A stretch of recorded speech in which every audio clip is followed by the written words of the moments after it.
태조와 신의왕후 한씨 사이의 다섯째 아들이며 1367년에 함경도 함흥에서 태어났으며 이름은 방원.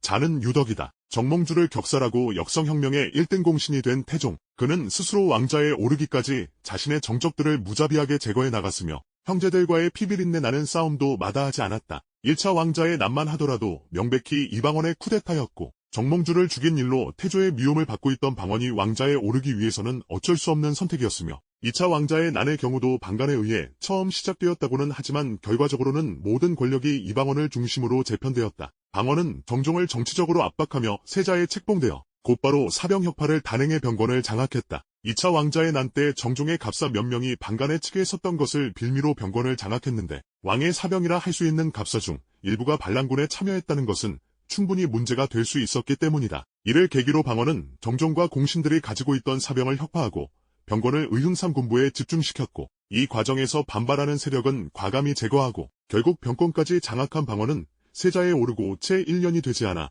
정종으로부터 선의를 받아 왕위에 올랐다. 이복 형제들의 피를 묻히고 왕위에 오른 태종. 그는 왕위에 오른 후에도 왕권 강화를 통한 전국 안정에 방해가 되는 사람은 과감히 제거하고 또한 정동에 있던 신덕왕후의 묘를 훼손하고 동소문 밖으로 옮겼을 뿐 아니라 신덕왕후의 묘지석을 광통교에 깔아 도성의 백성들이 받고 지나다니게 만들었으며 자신이 죽인 이복 형제들의 어머니인 신덕왕후의 존재를 부정함으로써 자신의 적통을 확립하려는 의도에서 자행된 일이었다. 왕위에 오른 태종은 명나라와의 외교 관계 개선에 힘을 썼다. 명나라 황제로부터 왕의 고명과 인신을 받은 것이다. 당시 동아시아의 외교 관계에서 종주국인 중국으로부터 고명과 인신을 받는 것은 매우 중요한 일이었다. 조선은 개국 후 10년이 지나도록 명나라의 고명과 인신을 받지 못하고 있었는데 이는 조선 개국 초기 정도 전의 요동정벌 계획 등으로 인한 외교적 마찰과 명나라의 내부적 문제 때문이었고 태종이 즉위한 후에야 고명과 인신을 받게 된 것이 스스로를 창업군주로 여기는 까닭도 여기에 있다. 또한 1402년에는 하륜을 명나라에 보내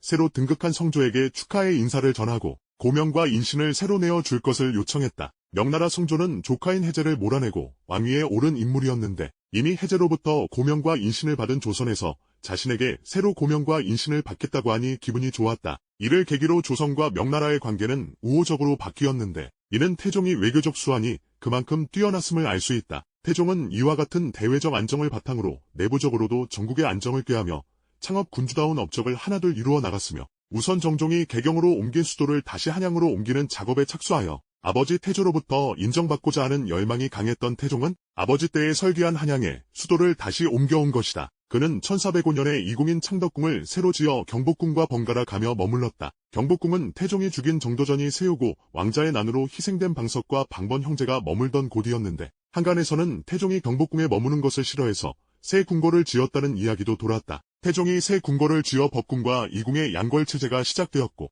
이로써 강력한 왕권의 통치 기반이 될 한양도 그에 걸맞는 위엄을 갖추게 되었다. 태종은 이 밖에 서적을 인쇄하는 주자소를 설치하고 불교개혁을 단행해 국고를 충실히 하는 등 강력한 국가를 건설하는 데 매진하였다.